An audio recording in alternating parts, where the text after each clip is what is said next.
Anasema alichukuliwa hadi nyuma ya kituo cha polisi na kamishna msaidizi wa polisi Faustin Jackson Mafwele ndiye aliyekuwa anasimamia hilo. Siku iliyofuata, kundi jingine la wanaume lilimwendesha kwa mamia ya kilomita kote nchini na kumtesa. Karibu sana msikilizaji, nipate kukufahamisha yale ambayo yameweza kutendeka na yale ambayo yameweza kutokea katika nchi ya Tanzania. Msikilizaji, kuna taarifa za utekaji wa bwana Edgar Mwakaleba Sativa ambazo zimeweza kutokea baada ya yeye kuweza kuzungumza moja kwa moja na kituo cha BBC na kuweza kutoa taswira kamili ya kilichoweza kutokea nchini Tanzania siku ya Oktoba 29 mpaka 31 ambazo ni siku zilizokuwa za uchaguzi, lakini pia zikaweza kuandamana na maandamano yaliyofuatilia kutokana na uchaguzi ule uliofanyika nchini Tanzania. Sasa msikilizaji, kisa hicho cha bwana Edgar kimeweza kuzua utata katika mtandao. Ndio maana nimeweza kupata taarifa ambayo imeweza kuzunguka sana katika mtandao ambayo nataka nikusomee msikilizaji ili tupate kuelewa. Na baadhi ya maswali yanayoulizwa na Watanzania, lakini pia wale walioweza kunyoshewa vidole kama wale waliohusika katika kusababisha maovu kwa wananchi wa Tanzania. Haya, swali linalotokea ni kwamba ni kwa nini utesaji, ufiraji, ubakaji na mauaji yanarekodiwa na genge la Mafwele na wauaji? Okay, swali hilo nataka tuende vizuri msikilizaji, tupatane. Swali hili linauliza ni kwa nini video zinarekodiwa wakati waliotekwa wanateswa, wanabakwa na wanasababishiwa mauaji. Video hizo zinarekodiwa ili ziende wapi? Kwa sababu bwana Sativa ni mmoja wa watu walioweza kutekwa nchini Tanzania. Nimekuambia kutekwa kwake msikilizaji kulikuwa mnamo Juni mwaka 2024, ambapo ametoa kisa cha utekaji wake na akasema kwamba alipokuwa anayapitia mateso, kuna afisa wa polisi ambaye amemtaja jina la Faustin Mafwele ambaye ni kiongozi wa kikundi ambacho kiliongoza wale waliomteka na wale waliomsababishia maovu.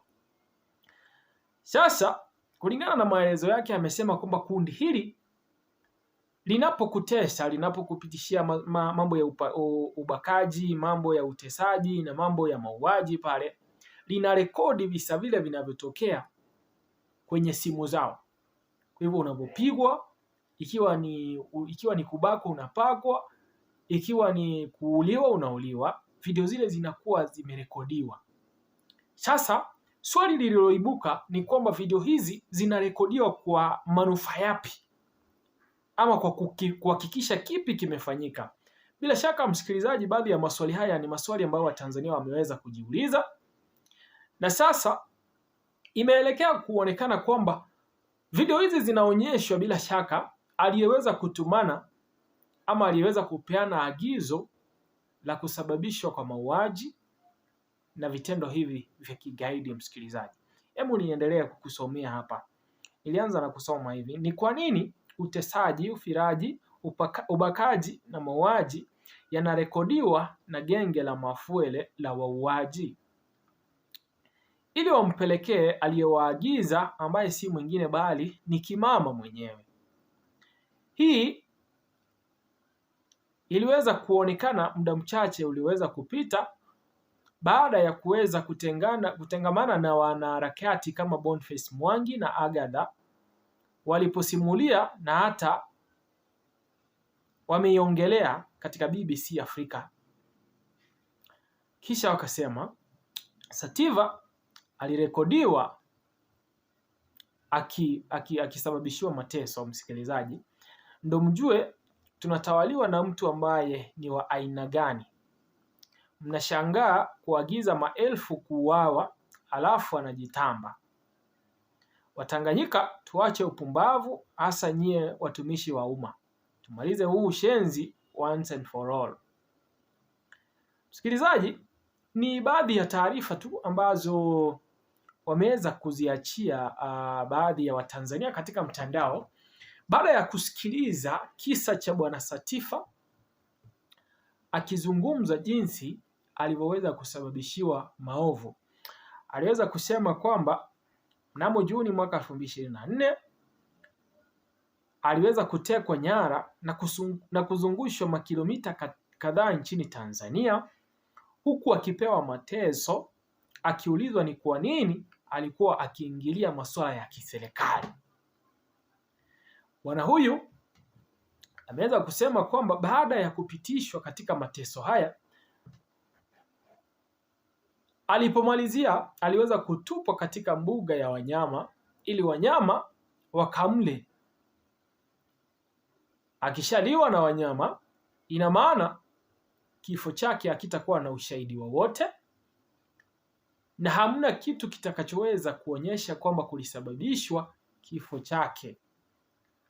Ingekuwa ni kama tu mtu aliyeweza kupotea na akapotea tu, isiweze kujulikana kwamba ni kipi haswa kilichoweza kumtokea. Lakini kinamna ya Mwenyezi Mungu akaweza kupata njia pale na akaweza kukwepa kutoka katika poli lile, na sasa yupo katika taifa la kigeni. Msikilizaji, naomba tujadili kwanza hili la utesaji, ubakaji na mauaji yanayorekodiwa na genge hili la Mafuele. Sasa msikilizaji,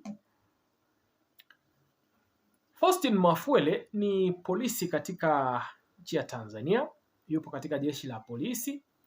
Na bila shaka jeshi la polisi, msikilizaji, lipo katika kuhakikisha kwamba usalama wa wananchi upo, lakini pia kuhakikisha kwamba maslahi ya wananchi yanakuja katika nafasi ya kwanza nchini Tanzania.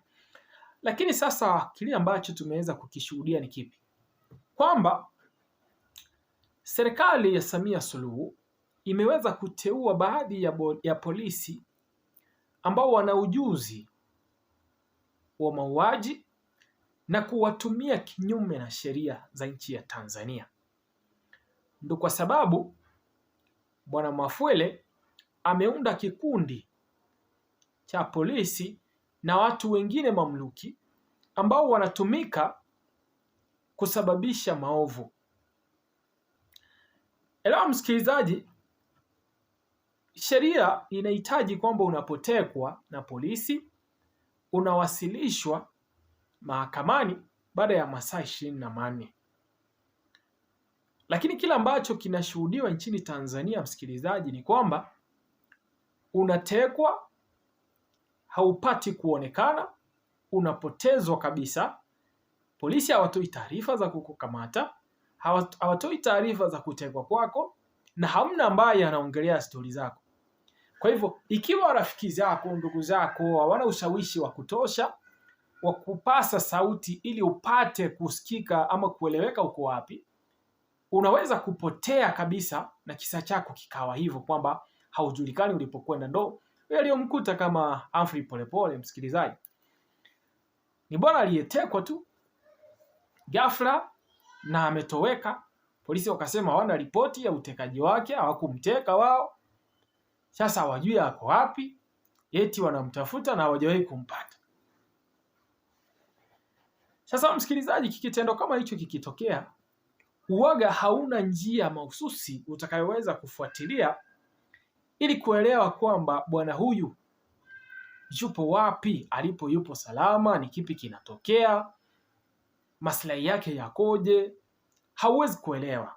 Na sasa ndo kikundi hichi kinachoongozwa na bwana Mafuele kinasababisha masuala kama hayo. Sasa msikilizaji, iwapo jina la Mafuele limetajwa mara kadhaa tu katika kuhusika katika vitendo vya kigaidi na vitendo vibovu nchini Tanzania, naomba nikuulize msikilizaji, umeweza kusikia hatua gani imeweza kuchukuliwa dhidi ya Mafuele, au ni kiongozi yupi ameweza kutoa pengine hoja ya kumchunguza Mafuele kuweza kujua kwamba je, ni kweli anahusika katika vitendo hivi, na ikiwa ni kweli aweza kuchukuliwa hatua. hamna hata mtu mmoja ashawahi kuchukua nafasi yake tu kusema kwamba kuna kitu ambacho sio chema na kimeweza kusemekana kwa muda, na hebu tufanye utafiti tuweze kuelewa kwamba ni kipi kinaweza kutokea. Msikilizaji, kukaribisheni sana katika kituo hichi. Kumbuka kwamba hapa ndo tunazidi kukufahamisha yale ambayo yanatokea siku hadi nyingine, na tunahakikisha kwamba tunakupatia uchambuzi wa kina. Kwa hivyo nakukaribisha kupiga subscription kwa maana ya kuendelea kutufuatilia na kuzipata video zetu punde tu tunapoweza kuzipakia katika ukurasa huu. Zidi kupiga subscription. Jina langu ni Presenter Guton. Hakikisha kwamba unaendelea kutufuatilia.